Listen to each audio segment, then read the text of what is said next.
Okay, so now we're at the panel, and what's the purpose of the panel? You'll see up here that today we just want to provide a really positive environment for women who are coming into the field and kind of rejuvenate women who have been in the field and to learn from each other. So we've brought 4 really neat women up onto the panel, and you'll see their names and their titles here. We've got Curry Meyer. We're out of order here, but Curry is with the Department of Agriculture and or California Department of Food and Agriculture, and she's the Emergency Management Advisor. And then next we have Amelia Phillips here, who's a Regional Director of PRC CDC. She'll talk about her career path in a moment. We've got Wendy Freitag, who's at the center and has experience in the private sector as well. And then down at the end, we have Ein Dietrich, who we know through the FBI, and many of you know as well from local emergency management meetings. So what I'd like to do now is give each of the panelists a couple minutes to talk about their career paths, and then we're going to roll into some questions, one of which is how did you get into the career paths and what challenges have you had? So with that, Amelia, I invite you to introduce yourself. Oh, good morning, everybody. Hope everybody's all settled, good coffee and donuts and all the other fun stuff that we never keep at home, but they're treating us to today. Wow, my career path. I'm an Army brat. I'm not going to go into the details of my childhood, but let's just say that there were parts of it that were very traumatic. And I made a decision that I wanted to get off this planet. I'm like, adults are idiots. I'm just going to go far, far away. So I've got to build a starship. So how do you build a starship? And I stumbled across engineering and got a full ride scholarship to NC State. So my guidance counselor said, oh, you should apply to MIT. Okay. So I applied to MIT, got admitted, and got a Bachelor of Science in Astronautical Engineering and a Bachelor of Science in Archaeology so that I could reach those planets and do all the excavations. So did that. I was on the varsity fencing team while I was at MIT, so that was my sanity. If I had a choice between studying for a midterm or going to a meet, I went to the fencing meet. Very easy decision. When I graduated, I went to work for the Jet Propulsion Lab. So I was actually working in the Payload Operation Command Center on the shuttle, on the 3rd shuttle flight when it was still experimental. So on my 30-year reunion, I got to see them retire the shuttle. So it was like, okay, I must be getting old or something silly. So did that, was an engineer, and then told my boss to stuff it after arguing with him for a year. I was very young and arrogant, and so didn't have a job. Ended up as a secretary for a real estate firm, and then finally got a job at TRW working on ballistic missiles, which I used to march against, and did that for 2.5. And I thought I needed a job,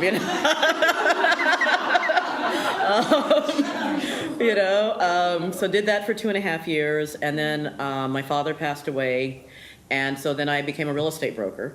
Did that for 4 years during the height of the California real estate market, where you were doing increases of 25% a year. Being a real estate broker was a blast. So did that, and then the California market crashed. I ended up in northern Idaho in 1991. So imagine a black woman in northern Idaho, 10 miles south of the Aryan Nation. Oh my God, we lived in the same area. Probably say that. We should share stories. Yeah, we should. Couldn't get a job. So I was an engineer and a real estate broker in that region. And so I ended up working for JanSport Backpacks, was on the assembly line, and then finally became a manager, 3rd key at a bookstore, and then stumbled into being a computer consultant right when Windows 3.1 was coming out. And so became a computer consultant and then started teaching. That was back in 92, 93, and have been doing that and designing databases for small companies. And then finally ended up in Seattle. I become a Fulbright Scholar. I'm a published author. I have 2 textbooks. So Guide to Computer Forensics and Investigations is in its 5th edition. I'm in the 1st edition of our e-discovery book. I've lived overseas. When I said I was a Fulbright scholar, I was at the Polytechnic of Namibia. I go back there every year. I just got back from there, can't believe it, a month ago. It's my favorite place in the world to be. I just got a national award from the Insight into Diversity magazine as one of the top 100 instructors in STEM. And she mentioned I'm the regional director for the Pacific Rim Collegiate Cyber Defense Competition. We've been hosting that now for 6 years. I love it. And if you want to watch students try to deal with the red teams attacking them, come and talk to me. As I mentioned, I've been a fencer. I'm also now on a dance team and just got back from a benefit for the blind up in Toronto. So that's what I do for fun.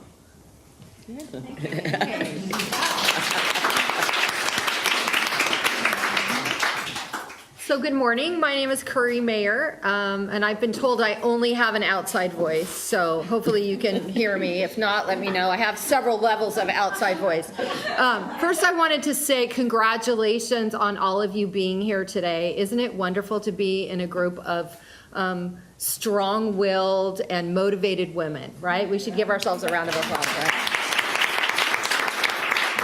And I would venture to guess, these ladies are probably not as old as I am, though, so I'll just say that from experience, this wasn't happening when we entered our careers. We weren't having groups of women that were motivated and willing to help each other, and so this is really a tremendous opportunity. I'm so excited to be here. Currently, I work for the California Department of Food and Agriculture. I've only been there for about 1.5 years. I started my career, I was a speech communications major, which wasn't related to really anything, right? Except if you can communicate well, you can do well in almost any job. Loved it, absolutely loved it. And one of those weird people that loves getting up in front of people. So that worked well for me. And then I thought, okay, what am I going to do with my life? I quit college for a while before I graduated, much to my parents' chagrin, because I wanted to work in advertising. I'm going to work in advertising.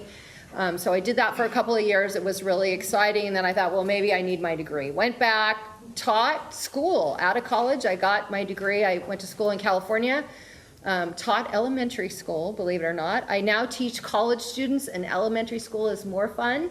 And they're easier. They are easier, especially second graders.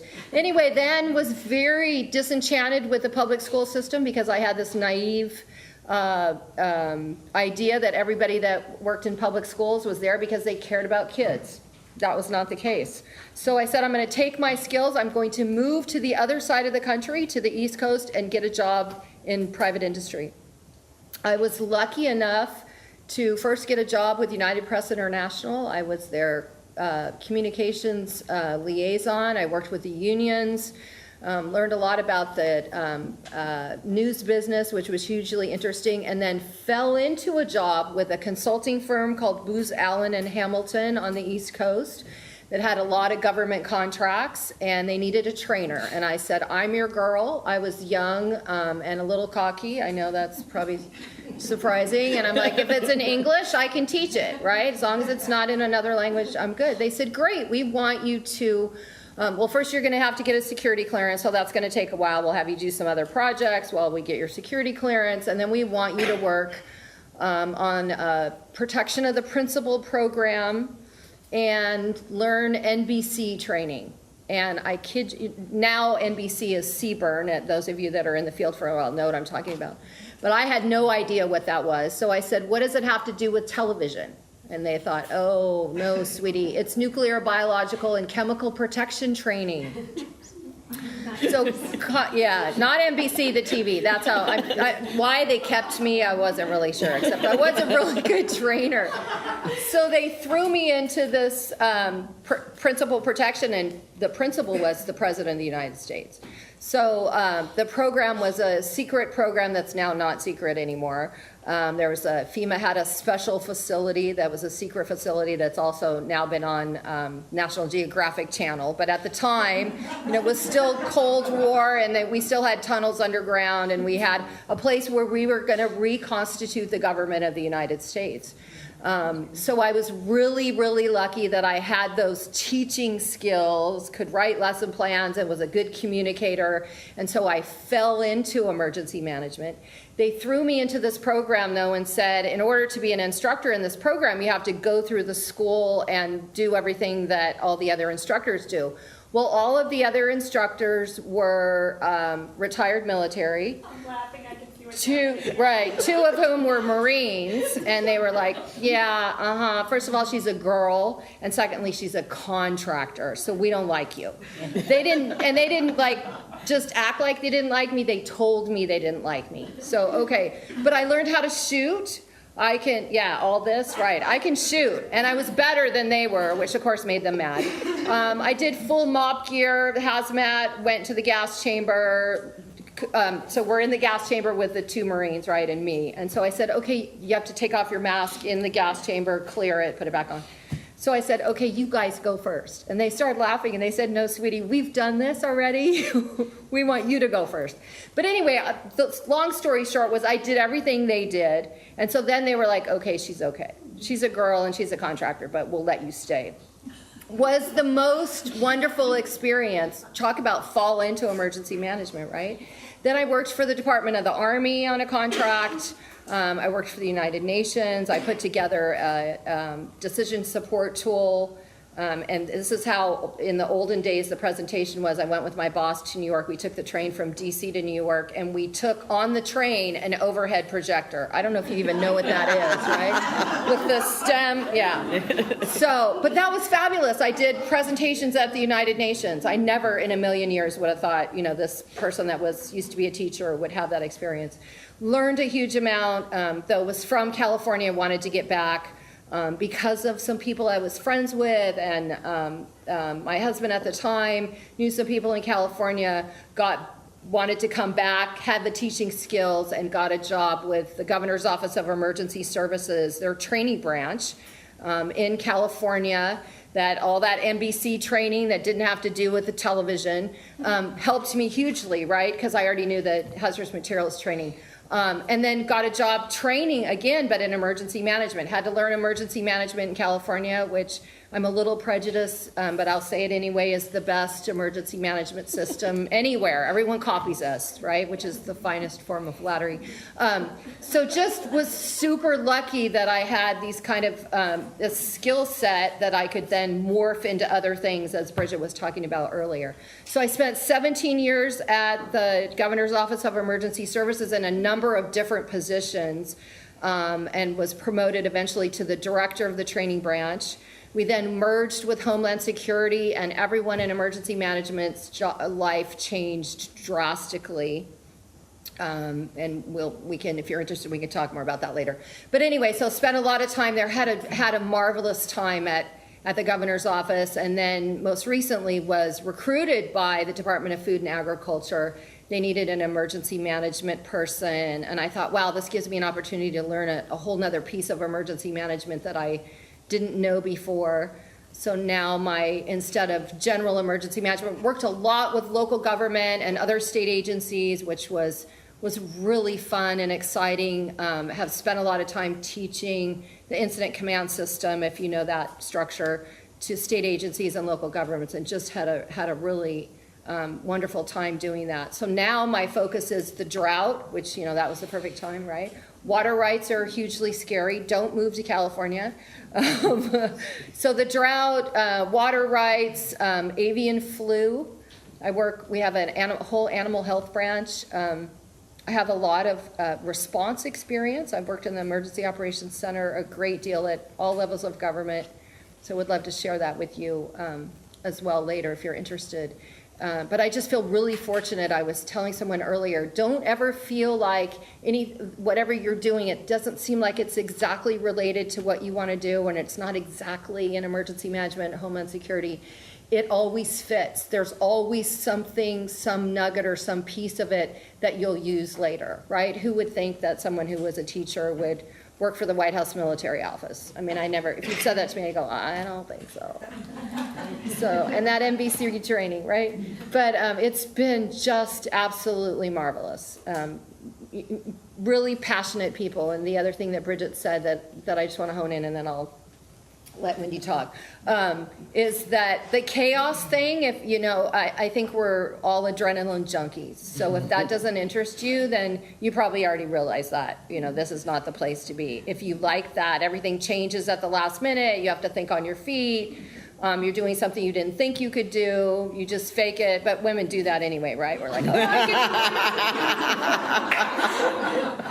And I meant in the sense of like, I can do that. I don't know what they're talking about. I can do that, right? So we're good at that. That's perfect for this. Perfect.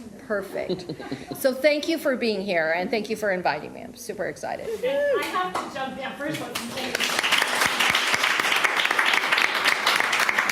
feel so bad. Before Kirby goes on, I worked a gas chamber for an entire summer. Did you? And at Officer Candidate School, I was waiting for my professional class to start, so they threw me in the gas chamber at Officer Candidate School. And if you have long hair, it is a much worse experience in the gas chamber than I had short hair most of my career. You were short then? Yeah, I had short hair then too. Because we just kind of would laugh, like, haha, because you can't get a seal on your mask. Right. And so they're just miserable, like snot's coming down everywhere, you can't see. So I thought if you had your pretty long hair now, Oh, yeah, no, I that had would short be hair then. total disaster. And that's why I was like, oh, they were horrible. But anyway, Wendy, we welcome you to invite yourself and introduce yourself. Thank you. I'm very excited to be able to talk to all of you this afternoon when we do the breakouts. I am one of those people that, you know, love to share my career experience if it can help people, but, you know, it's hard for me to sit up here and talk about the career, but I'm really looking forward to talking to all of you and find out what questions that you have. But to give you a little background, I am a true American cowgirl by my roots. My family actually homesteaded wheat ranches in eastern Oregon before the turn of the century, and they're still in the family. So I grew up, you know, trailing cows and not roping, but doing some of those things that people do in rural areas. Decided early on that I wanted to get away from the small community and see the big wide world. So I headed off to college, not that far away, but in the Willamette Valley at a college called Willamette University.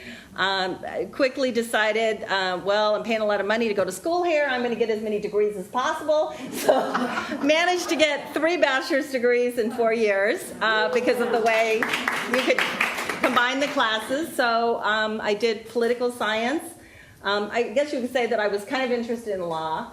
So I was a pre-law student, but I did political science, psychology, and international studies. And I was very fortunate to do 1 semester overseas in London, which was a fantastic experience, kind of helped me prepare for some things that came later in my career. So left college, and one of my first jobs was in the political realm, working for the Oregon State Legislature as an legislative assistant to one of the representatives, and that was a great experience learning about how the system works, all of that. And then I kind of made this leap to another, as you start on this bizarre career path that takes you to where you finally end up. I ended up working for a while at an international bank in their export division, and then jumped from there into the resort business. So I worked for Sun River Resort, and then in California, and for a few years. Then ended up moving back to Oregon and was living in a place called Hood River, Oregon. And the biggest company in town is a company that I had no association with, windsurfing. Okay, so I worked and was the first HR manager for Dakine, Hawaii, which some of you may have heard of, you know. And so that was, so I was working for them, and this is where it starts my path into emergency management. I actually ended up serving on the local American Red Cross board, and ended up going through their training program and went out as a volunteer reservist on a disaster, actually, in California. In Sacramento, I believe it was the flooding event of 1995 or 96, I'm trying to remember. 97. And so at that point, this whole world opened up to me because I was kind of hooked. I think I became truly at that moment kind of a bit of a disaster junkie. I was encouraged to apply as a reservist for the Federal Emergency Management Agency, which I had known nothing about. And so, because I was working for the Red Cross in public affairs, I ended up applying for the reservist program. And ended up being selected from FEMA Region 10, and then spent my first year out about 10 months out of the year, rolling from disaster operation to disaster operation around the country. Fabulous experience, wonderful people, learned so much. One small problem. I had a 11-year-old daughter, a 10, 11-year-old daughter at the time at home in Hayden, Idaho. God, I don't know how we ended up moving there. But it was a great town, actually. And she was just, in tears every time I would leave, and it got to be really wearing on the home life for the age. So I decided, there's this whole thing I understand called business continuity planning. So I ended up talking my way somehow into a job, even though I had no background really in business continuity. And it was a relatively new field. This was about in 1998. I ended up working for Washington Mutual Bank, which sadly is no more. But it was great experience, and it was great experience because it was right before Y2K. So there was just this huge spun up activity. I think I must have done the first year there 58 exercises, tabletop exercises in 1 year in preparation for Y2K. And just, great experience. We had the earthquake while I was there, the Nisqually earthquake, 9/11 happened while I was there. Meanwhile, the company's going through huge mergers and acquisitions. So, everybody's uncertain all the time where they're going to end up, whether they're going to get cut, all of that. Then I was kind of reaching a point where I was kind of hitting the wall in terms of where was my upward mobility in that company. Because there was a vice president above me that for whatever reason we just didn't see eye to eye. And so I ended up luckily getting recruited through a HR recruiter from Microsoft. And so they chose me for a global role, what is called a critical incident manager role in their security department. And I'm not hardcore security. My whole training and background was in emergency management, so this was kind of a big leap. But anyway, my first assignment in the door just before the Iraq War was to write an Iraq War emergency operations plan for the company. So that was kind of wild because I didn't know anybody in this giant company, but they assigned me someone that actually could help me navigate and get all the players' names, everything. So we got it together, and the bonus was that when the Iraq War started and our troops marched into Iraq, I actually had been put on a plane and flown to Paris. And we actually set up the company's first regional emergency operations center in this conference room in Paris, which was really great to be there and be able to monitor everything, and great learning experience, to be with all the people that I was working with in the security department. So I stayed in that role through the Southeast Asia tsunami hit. If you ever think you're going to go in the day after Christmas because it's going to be really quiet to get a lot of work done, don't think that, because nobody else is there, and suddenly if a disaster hits, you're doing everything. It's just crazy. So we went through a lot of different events, and then what happened was that the international security manager, who was probably one of the most wonderful mentors I had in my entire career, he's a former head of the Washington State Police Department. His name was Roger Brewitt. He was getting ready for a trip, and he actually had a stroke. And it changed the entire course of the department. His wife did not find him. They did not get him to the hospital in time. The family never got to say goodbye to him. None of us got to say goodbye to him. And he was a beloved member of the department and really had a lot in influencing the entire environment in the department. He just was a true leader, just wonderful. And so, it left this huge void in the department, and the head of the department urged me to apply for the international security manager position, and I do not know what possessed me. I mean, it was just this huge, job in very hardcore security kind of work, and I really didn't, but like you said, we feel like we can learn it. We're up to the task, we're up to the challenge. And so for the next 2.5 years, I worked in the international security area, overseeing the life safety of Microsoft employees traveling anywhere outside Canada or the United States, which was a crazy time. Lots of terrorist things happening. The London bombing happened during that time. We evacuated an entire team out of Lebanon because of the war to Cyprus. There was a kidnapping that we handled that went on for 10 months, where we finally got the family member back, but that was probably one of the most stressful things that I ever had to deal with in my career. So spent, some time there, and then like some of the others, things happen in your family. And my mom actually got a very aggressive form of cancer. And so I felt like at the time I was not going to be one of those people. I didn't really feel like I could have it all if I was going to have to juggle, taking care and being there. And this job, it was probably just not going to be the best fit in terms of any kind of life-work balance. So I stepped out of the role and started conversations in a new emerging field with the director of emergency management for the state, but wanted to really take some time off and focus on my family, which I did. But the area was an emerging area called private-public partnerships. And so the director was able, of the state emergency management, to bring me in and to start this new public-private partnership program. And so that was one of I think there was only a handful of states, California was probably one of them, that had some kind of programs in place where you actually had regular relationships with private-public partners.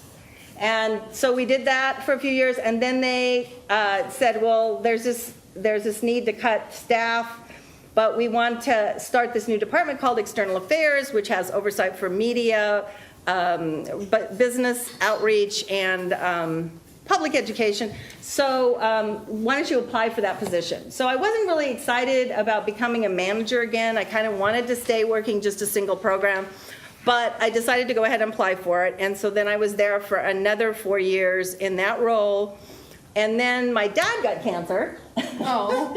And so I was just having a bad string. And so I decided that just to take a little bit of a step back, I ended up at the Great Center of Excellence, which I am doing right now part-time. So anyway, I really look forward to hearing from all of you and what your career paths are, and talking to you this afternoon. I think that we all have some amazing different paths that we've traveled to get where we are, and I think they're all different, but I think, you probably have heard today some common threads through all of us. So look forward to talking to you all later today.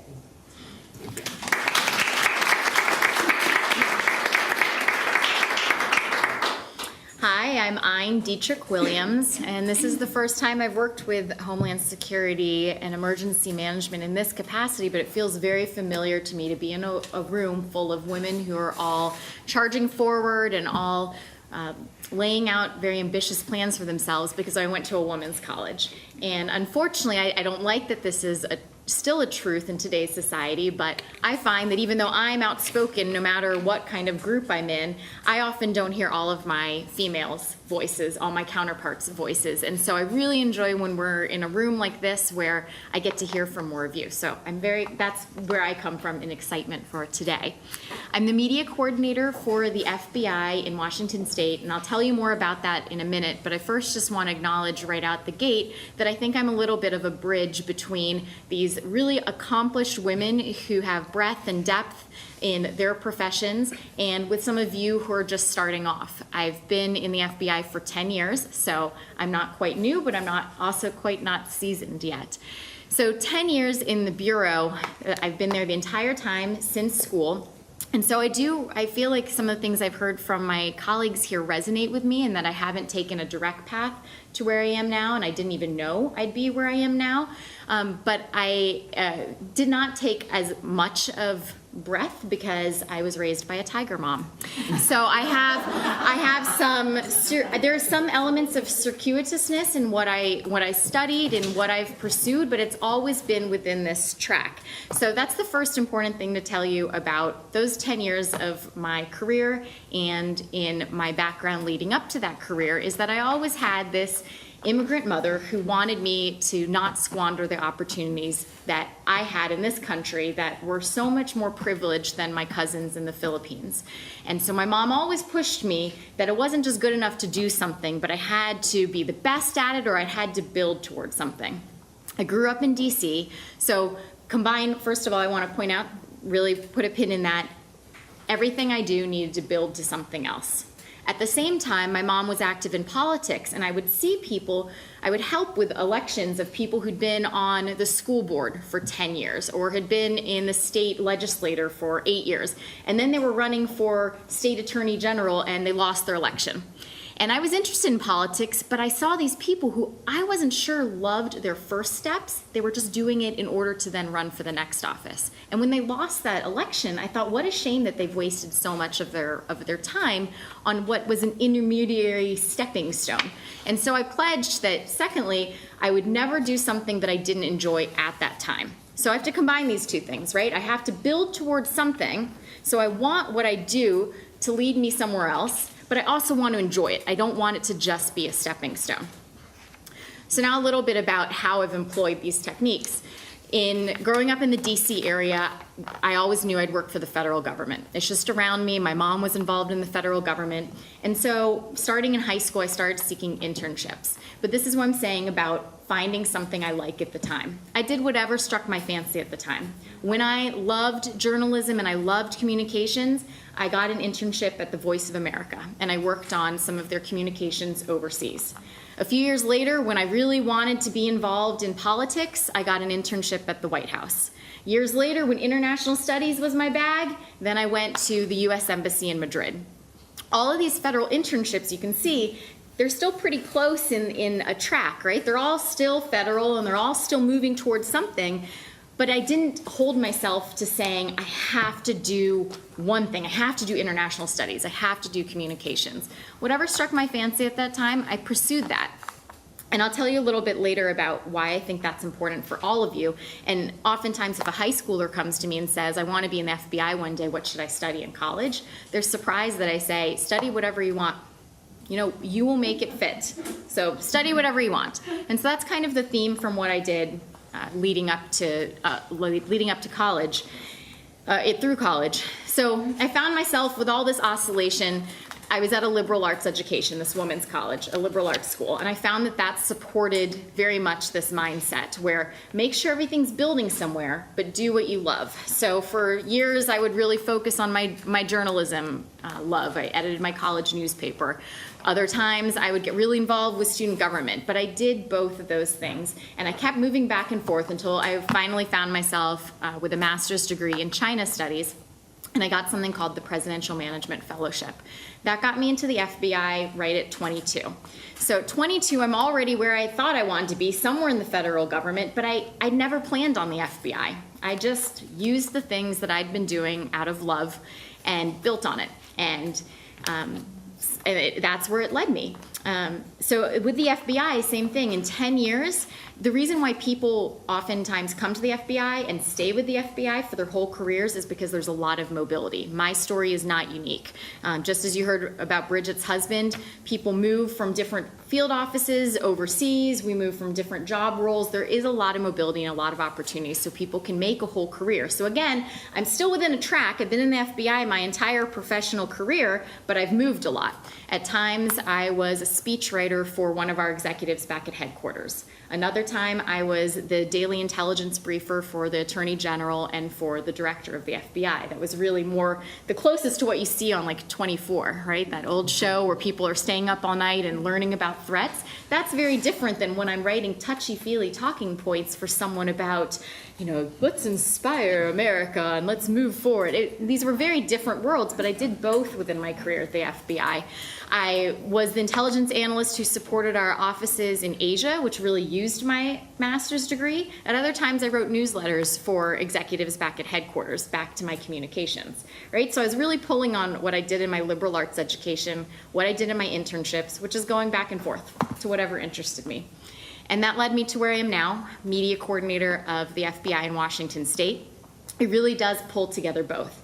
I didn't know I was coming here, but because I just kept making sure whatever I did could build towards something, then I found myself, when this opportunity arose, I was able to say, hey, the things I did as a director's briefer, where I had to study all night and then talk about something as if I knew it, that prepares me for what I do now as the spokesperson for the FBI.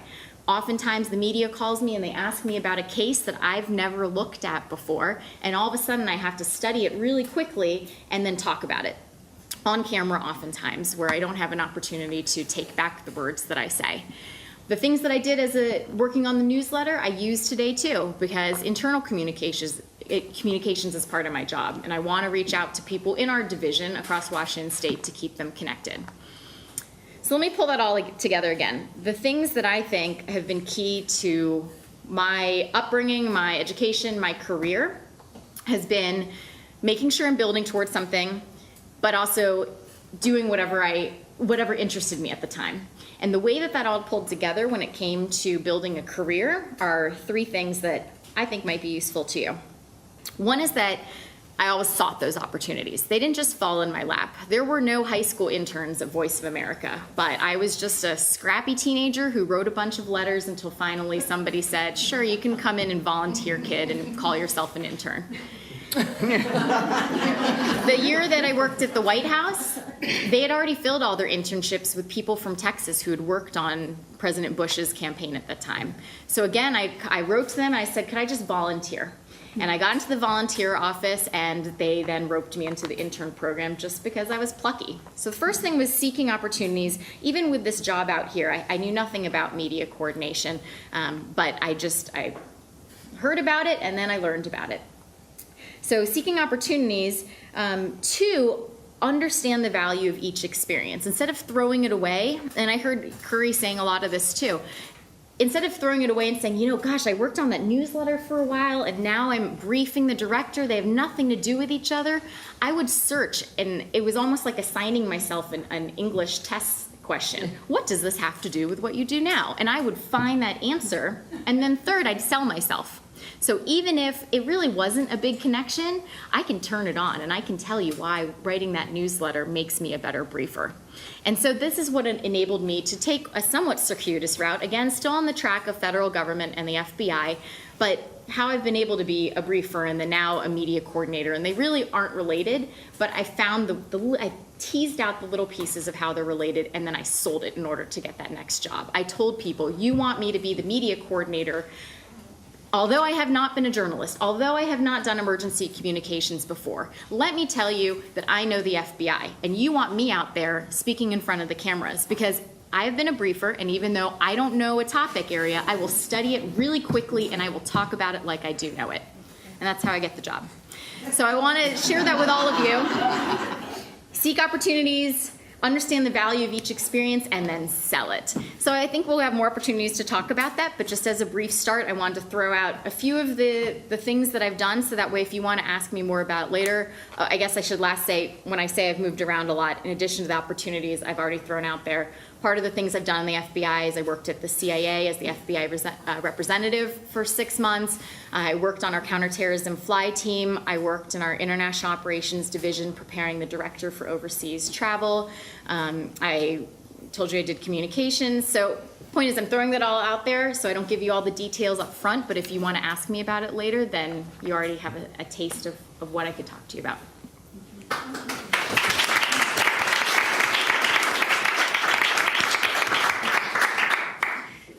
Wow, these are awesome people, and there's so many more awesome stories out here with all these mentors that you have today too.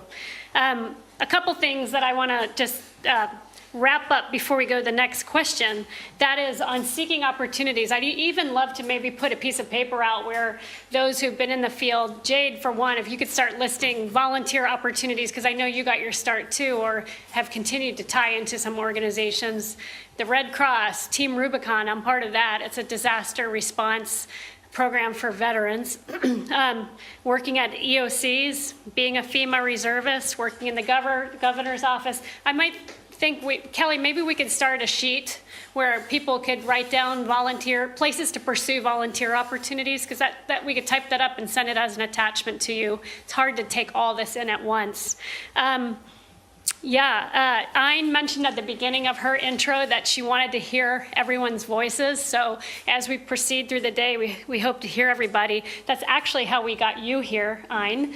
We were in the planning cell talking about who to invite from the federal side, and Wendy said she knew this really strong woman from the FBI who she had met in a meeting, and they were the only two women in the meeting, and she just remembers Ayn standing up when things were kind of going the wrong way and just standing firm and exposing what was wrong, and that made an impression on Wendy, and it's just that's how, she's an expert in her field, and we're very impressed.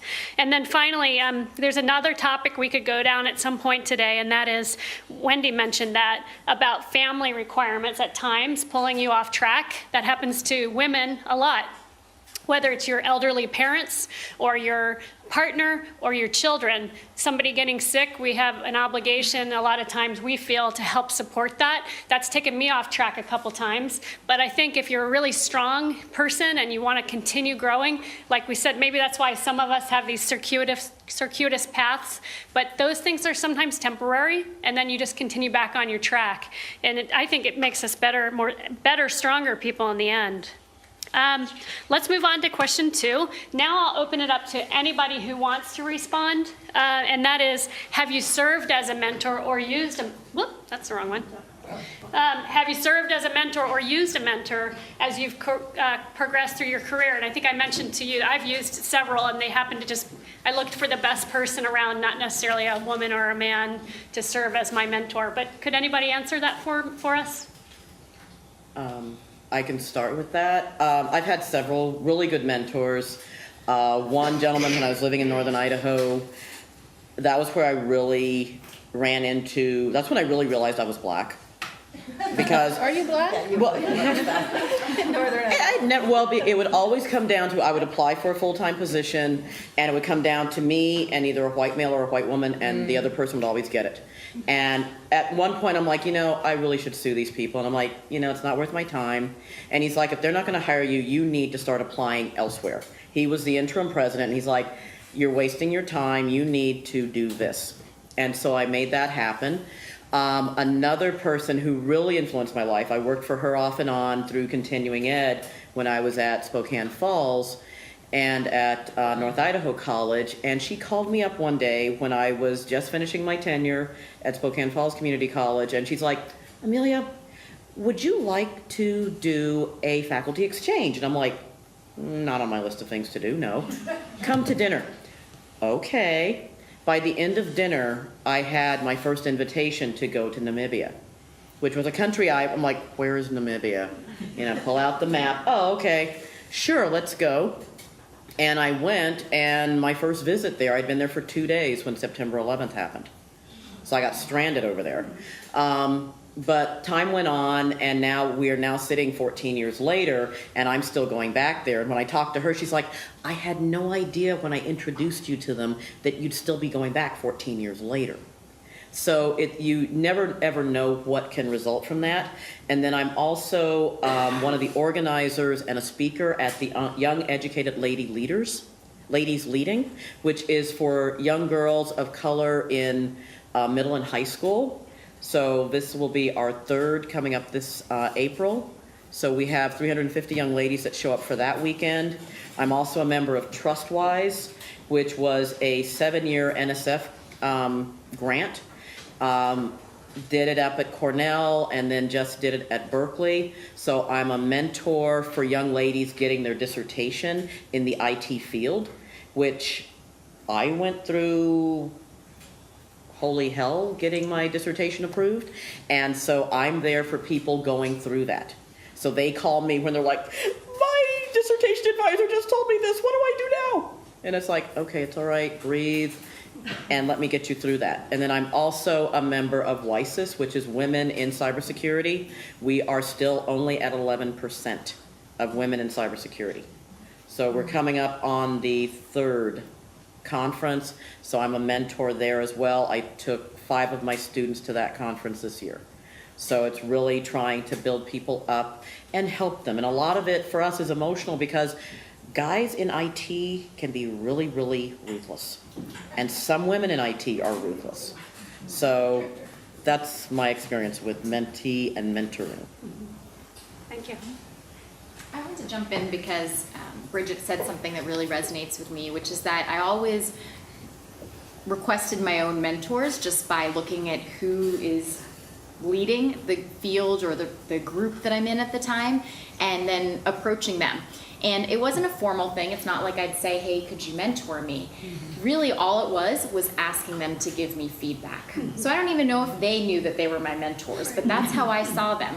And so that's my suggestion to you as you look for mentors. It's as simple as asking for feedback, because it can often be, even if somebody's your boss, it can be tough to give feedback on a whole range of things. Let's just look at something like public speaking.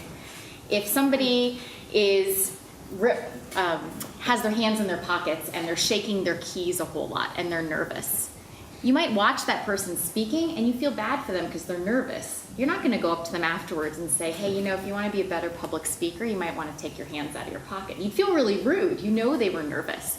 But if that person came up to you ahead of time and said, hey, I'm going to give this presentation. If there's anything that you see that you could tell me I could do better in the future, you'd probably feel more comfortable going up to that person afterwards and saying, actually, you know, I thought you spoke really well, but that hand in the pocket was really distracting. I think that we need to open that door, and that's the way that we can best improve ourselves. So whether it's, I can think of a few people when I was an intelligence analyst and I asked somebody who I really admired in the field, I said, would you mind looking at my papers even before I give it to my boss? I just really want somebody else who has gotten success in this field to give me some thoughts. He was happy to do so. Or there were even, there was a woman that I worked for back at headquarters who's really inspiring because she's gone very far in the FBI, despite, you know, regardless of her gender. And I asked her for things as silly as, you know, do you think that, I don't want to trivialize this, but in the Bureau we're a very conservative organization and asking things about like how to dress professionally for meetings. But just being bold and asking those questions and then asking her to let me know. You know, when I presented, it seems really silly, but again, back to my tiger mom. I do interviews sometimes and my mom says, oh, you know, you crossed your legs in that funny way. It made you look, it kind of diminished the way that you were taken. You know, try crossing your feet crossing your legs at your ankles. They're really silly things, but asking people, hey, if there's anything that I could do so that way it's not distracting while I talk to you, could you let me know? So anyway, bottom line is just ask people for feedback, because you'd be surprised. They might have things in mind, but they even feel shy to tell you. I think that's a great point, and I think maybe this group of people, we actually would have a hard time asking people sometimes for feedback because we are strong. And so it's hard to be vulnerable, but you have to find the person you trust to ask that question, right? So yeah, that's a great comment. Anybody else want to contribute? I'll just say that, you know, during the time, I guess, again, I did not find a lot of strong women mentors through my career. It just always seems like there were men ahead of me. So I basically did the same thing, which was, you know, try to tap into their expertise, their leadership, and really learn from them, learn how they approach problems, problem solved, you know, just tried to learn, and often sat down with them and asked them point blank, how would you solve this problem? But I will say that towards the end of my career at Microsoft, they did start a more formal program that people had to be submitted to be part of this, and it was called to get women in the company to be moved up within management, the higher ranks of management in Microsoft, because the tech field as a whole is a very male-dominated field. And it was an excellent. We'd meet about every 2 weeks or so, and there would be materials that we would read, and it was a well-organized. Unfortunately, you know, around that time is when I ended up leaving, so I didn't get to the full benefit, but that's the most formal program. So I would say if you have opportunities in large companies, look for those kinds of programs, because some of them are really excellent, and I learned a tremendous amount about just mirroring in what I was doing. I learned tips, things that I hadn't thought about, that I was probably, hurting myself in my career. But I also believe, in giving back, and I've been on the University of Washington's master's program in infrastructure planning and management advisory board for about the last 7 years. And so I regularly sit down. I think is there someone here from that program? Yeah, there we go. I regularly, every year, have, through their advisory program, folks that approach me and ask to just sit down and kind of have like an informational interview and just talk about, my career or what career paths that they could look for once they graduate from this master's program. And so I've done that every year with a number of students. So I think in terms of mentoring, I try to give back and share those experiences and try to help them learn some things that they might not thought about in terms of different career paths, because there really is so many new emerging paths in the field also. And so very exciting to get to be able to share that. Thank you. So I would just add, if you're not comfortable asking for feedback, just ask a lot of questions. Questions about anything that you're interested in, or that that somebody that you work with, that's their particular area of expertise. Sometimes when we ask for feedback, we feel like we're asking to be criticized. So don't ask that, but ask if that's uncomfortable for you. It's funny, I was thinking too, when we've talked a lot about there are not a lot of women in emergency management, and there still aren't, it's still a very male-dominated field, but I was just kind of going through my head, most of my bosses have been women, and they were also women that everyone else thought, oh, she's horrible. She's super difficult to work with, and I always loved them and learned a lot. So I don't know, maybe that means I'm difficult, I'm not sure. But I ask a lot of questions all the time. I actually had a male boss not all that long ago that said to me, you need to stop asking me so many questions. Partly because he didn't have any answers, so unlike how we would make it up, right? I'll just fake it. He didn't want to do that. But anyway, so asking lots of questions, you'll find that people want to help you if you say, hey, I know, Wendy, that you're an expert in communications, and I don't know a lot about that, and I have, this thing to do, or can I just ask you some questions about that? People always want to talk about what they want to do, and really they're mentoring you.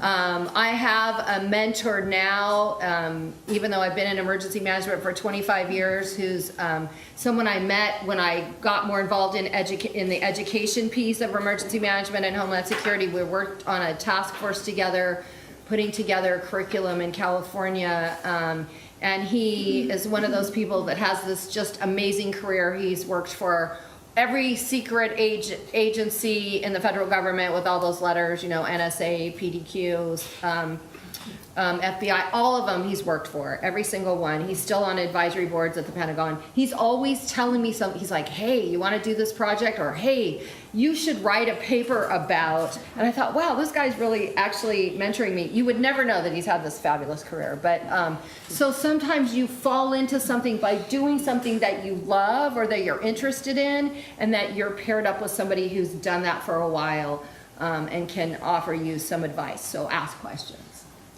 Thank you. As you can see, we have a lot of service-minded people here, don't we? So they've learned a lot from the people that they've worked for, under, or around, but they're also, each one of them is giving back, as you can see too. So I think that's kind of a neat quality that's kind of evident in people as they grow and benefit from others, and they want to give it back.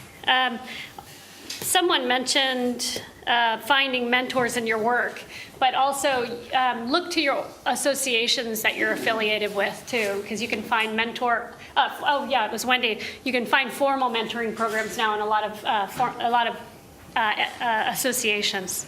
And so let's move on to the next question. This is looking into the future. I got down here really early today because I live in Edmonds, and I was worried about heading through Tacoma and Seattle. And my service wasn't great on my phone, but I pulled up LinkedIn to see who'd posted what today. And there was an article in the Washington Post about it was insights from the 1900s on what people thought things would look like in 2000. It's pretty funny.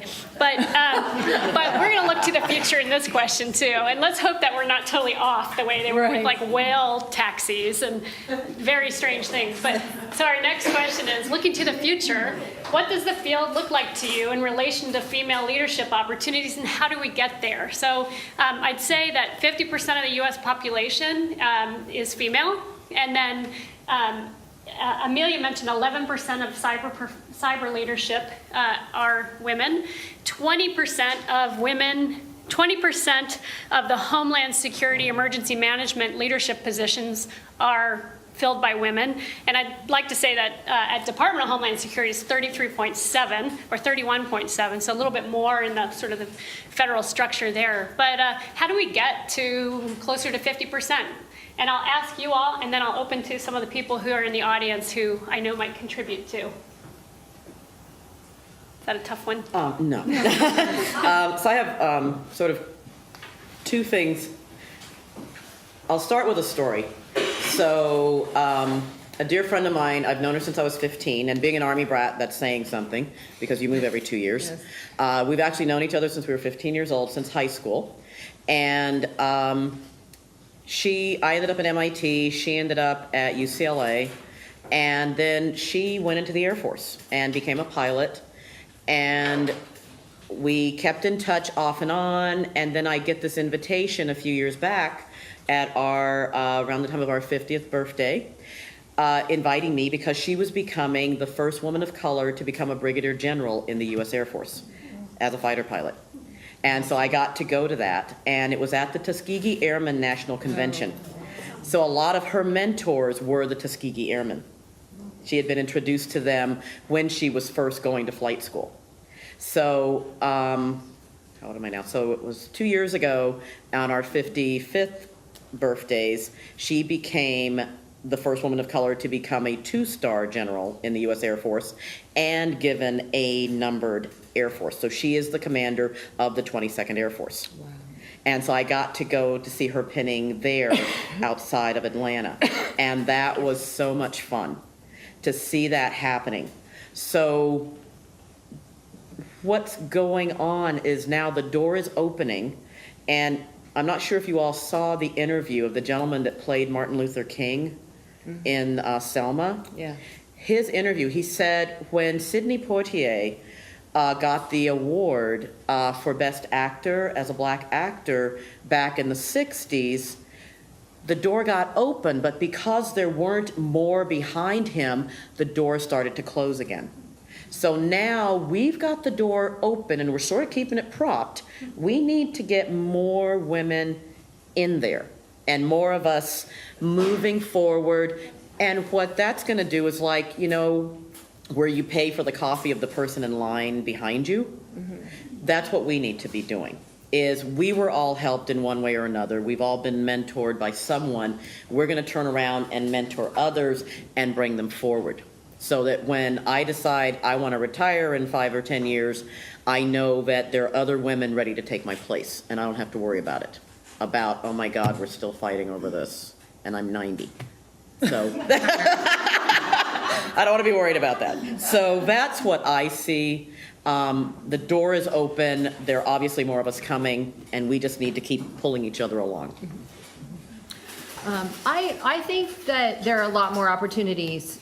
So I think the future is bright. I think it's all very positive. I think something that's really important that we need to capitalize on as women is how our skills are different, or how our perspective is different, and how that's a good thing. One of the things that is a kind of staple of emergency management is working in an emergency operations center. The whole purpose of an emergency operations center is to bring people from different disciplines together to coordinate support to first responders.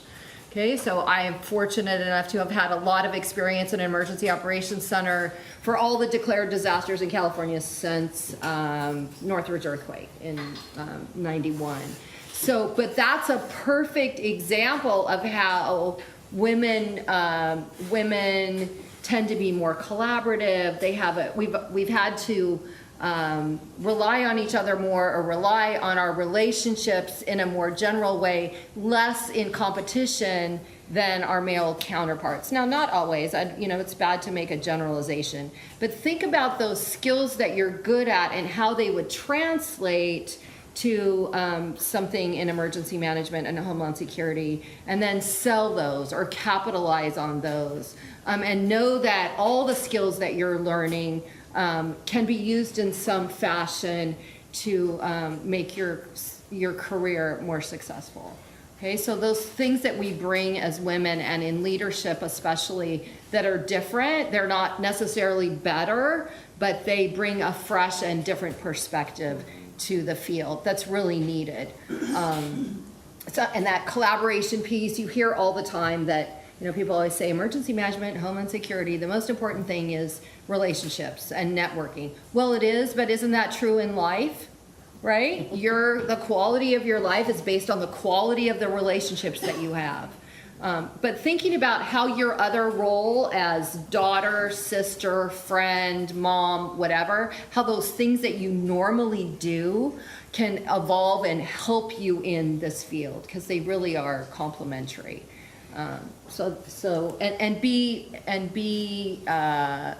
Not that there aren't still challenges and that it's not still male dominated, it is, but with you all there, it doesn't have to stay that way.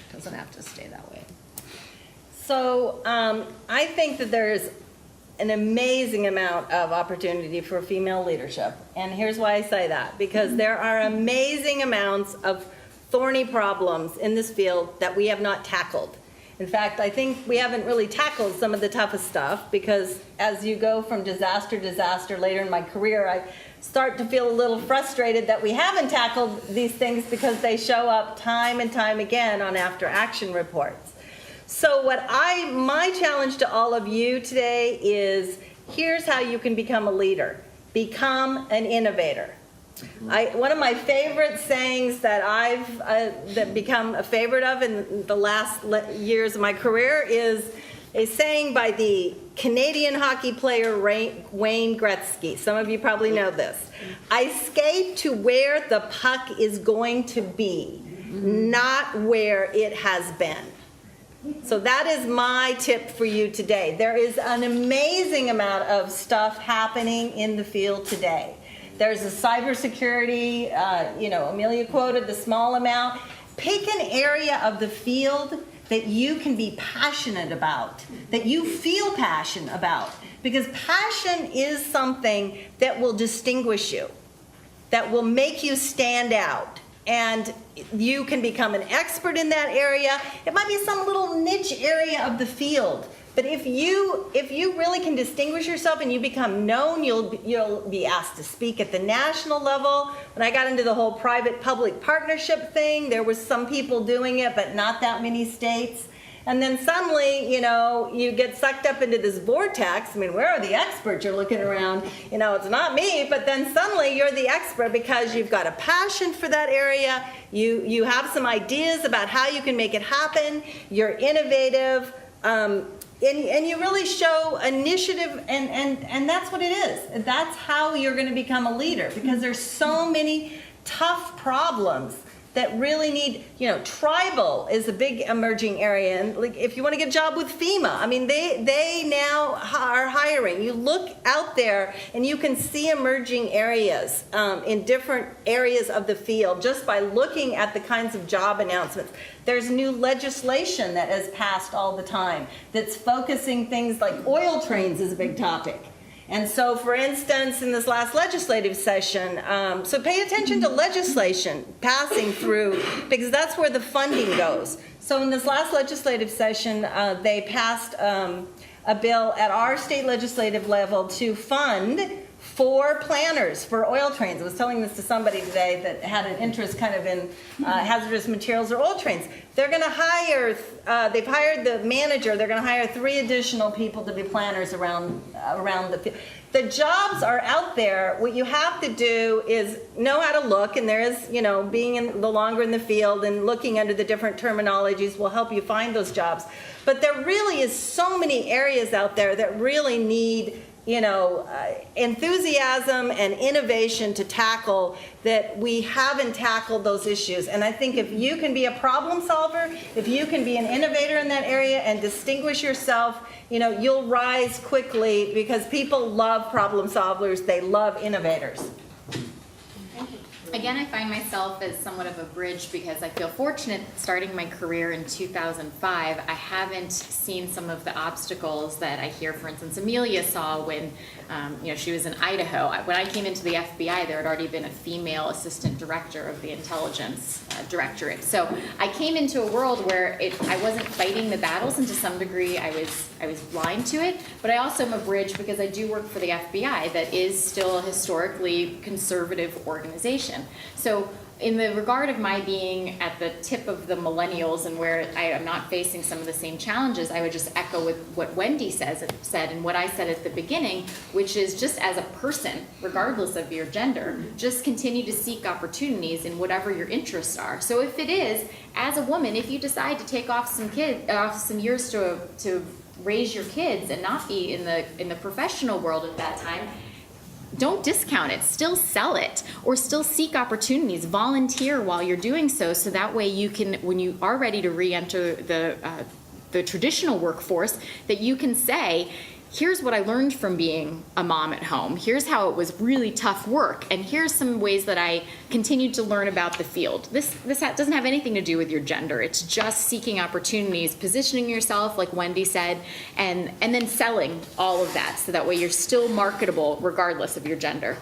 But also being a conservative organization, again, I feel a little bit embarrassed to keep going back to things that seem to me a little bit trivial, like how we dress or how we present ourselves. But being in a conservative organization, anytime I started to sniff out a hint of somebody seeing me as either a woman or as young, because I was 22 when I started, I was the briefer for the director when I was 25. Anytime I started to get a sense that people were rolling their eyes or shutting me down because they thought that I wasn't experienced enough, I feel like I stiffened up a little, and I found myself making sure I gave them no reason for the distraction. So the little things, these seem trivial, but Shirley works with me, and she knows that personally I am very open. People know that I'm a rock climber, I teach Zumba, I have a nose ring, I have long hair, things that are pretty girly and hippie, and I'm a vegetarian. I share all those things very openly. But when I go to a meeting with police of chiefs, you better believe I have a bun and I take my nose ring out and I wear a suit, because I am going to give them no reason to discount what I'm saying. If I'm at a meeting of domestic terrorism, I'm not going to let them know that I'm a rabid environmentalist and that I love my dog more than most humans, because then they're going to discount what I say. I pull it together and I make myself a person. I don't make myself a young person. I don't make myself a woman. I don't make myself a vegetarian. I am a person, and my ideas speak for themselves. And oftentimes, unfortunately, just in the past few years, I found myself asking for something at work. I needed an increase in resources. I laid out a logical, evidence-supported argument of why I needed this, and I got from somebody in management. They said, you know what? You're seeming a little frazzled right now. Is it because your husband's been out of town for a month? Are you just stressed? And what I did again is I said, I appreciate that you can see that I am experiencing some strong emotions about this, but I want to redirect you to the arguments that I'm laying out before you. I didn't blink. I just got back onto the talking points. And later on, I maybe cursed about it a little bit to someone like Shirley, like, can you believe he did that? But I didn't let it faze me in person. I just went back to the points, and I was a person. That's great advice, because we do have maybe a different set of strengths at times. Generally, I hate to generalize, but we might be pulled into that conversation if we're not careful. And there's no reason for anybody to infringe on our personal life. And you're right, you were energized about the topic. So we have to protect ourselves there. Does anybody else in the audience have any solutions to the problem that you see up on the screen, or the question? In the back? Hi. James. Sorry, no, go. So I'm Sarah Miller. Up until 3 weeks ago, I was the emergency manager for the city of Auburn. And Wendy and I had an online conversation about this, because she and I have differences of opinion or perspectives. It's a perspective difference in that 10 years ago when I started as the emergency manager for Auburn, in South King County, I was literally the only woman at the table. Now, more than half the women, and there's literally a table where everybody gets together quarterly, over half the women at that, or half the people at that table are women now. And as a Gen X person, I had a conversation with a fellow Gen Xer in the room earlier. We have a very different perspective on women in the field in that we see that there are many more of them. Some of that is geographic specific. It's a Western Washington thing. It's not the same in other parts of the country, but we are in Western Washington, so it's fair to bring it up. But as people start to retire, the more women that are there and ready to fill those roles. And by ready, I mean you've gotten yourself some experience doing volunteer work, internships. You've done something other than have a piece of paper that says, I can do emergency management. But somebody up there, and I apologize for not remembering who, said, you got to be ready to be there and be the best candidate. Because that's what it boils down to. I didn't get the job because I was or was not a woman. I got the job because I presented myself as the best candidate. And I actually still believe the reason I got my job is because I said, I can make all of you police and fire and public works guys talk to each other. Which got very uncomfortable laughter from the interview panel, but I think that's why I got the job, because that was the thing they needed. And I think the other important thing is being able to show that you can stay in your lane. Being one of the first women down there, there was friction because they didn't understand what emergency managers did. They thought I was going to try and tell them how to do their jobs. I don't care how they do their jobs. I care that we support them and that they communicate clearly. And I think that has a big piece of it. And one of the things I do is teach in the National Basic Emergency Management Academy and the National Emergency Management Leaders Academy.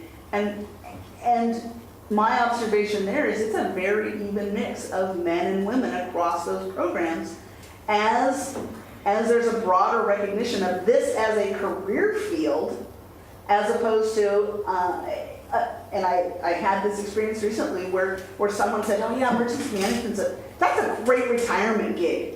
No, it's a career field and a job. So why don't you just get on with the retiring part and let someone who does this and wants to do this and has that passion for it, let them have your job because this is the thing they want to do. It's not your second job because you retired from someplace else. It is a field into itself. And the last 10 years has seen a dramatic shift in that, really along all of those same lines. And I think that shift will continue forward.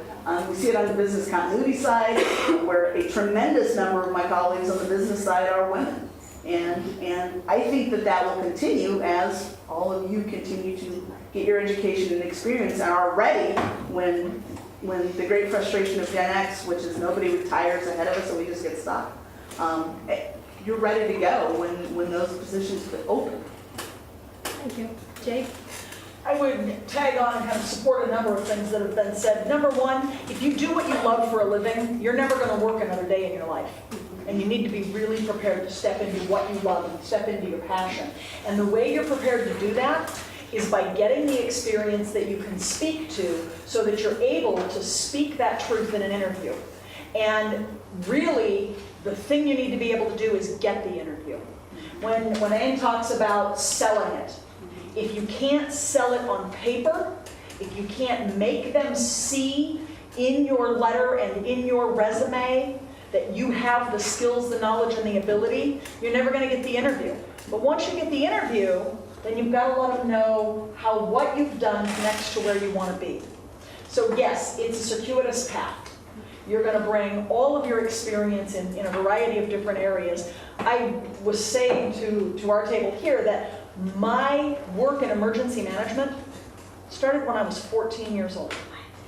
When I was managing restaurants, and we had a compressor go out in a walk-in refrigerator in a small tourist town on a small island.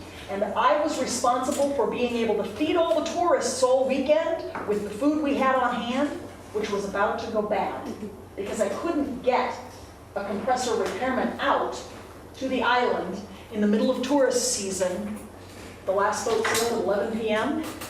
And the next one would show up with a compressor repairman, not tourists, on Monday. And how do you manage that continuity of business? And being able to tell that story in an interview and how the outcome took care of things is important to your being able to get there and to continue to move forward. So do what you love for a living, know how to express that you love it and how you solve problems. Thank you. That carries you through. You know, I love what you just said. That endorsed something that someone else, we've heard a couple times about passion. And what I'd taken a note a few minutes ago on that too.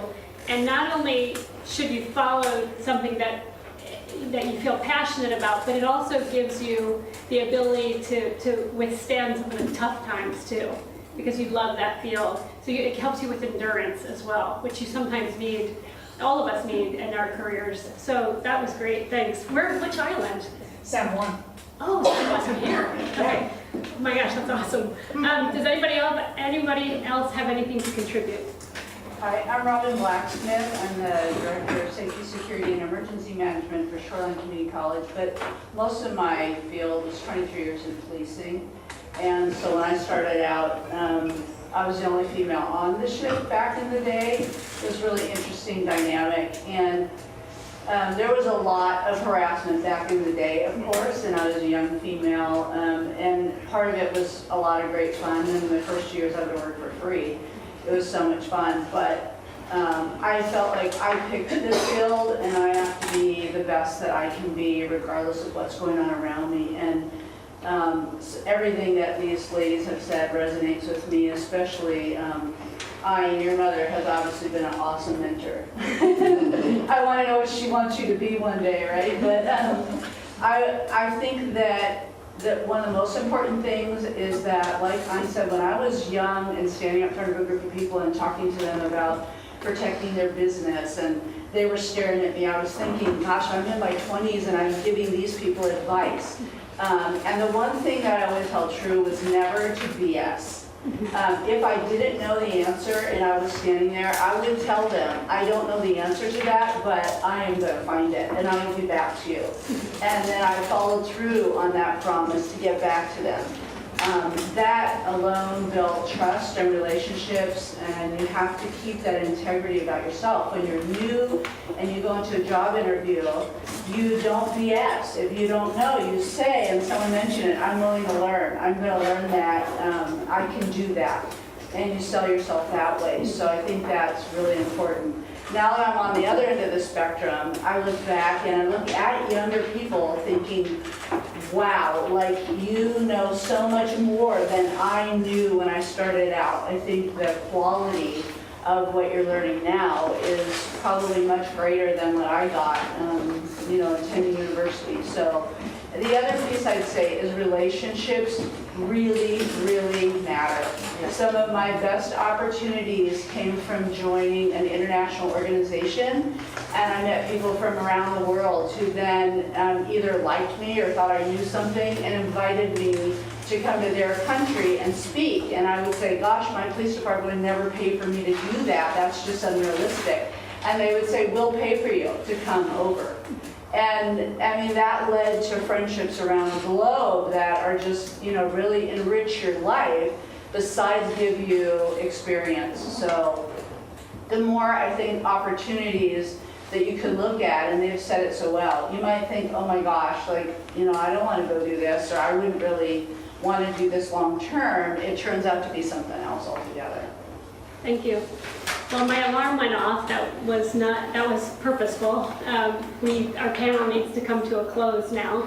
And I love that I actually had thrown in an extra question in case we had extra time, and we didn't because there was so much to be said. So that's it for the panel. I'm going to turn it over to Kelly now. What would you like for us to do, Kelly? We'll take a 15-minute break.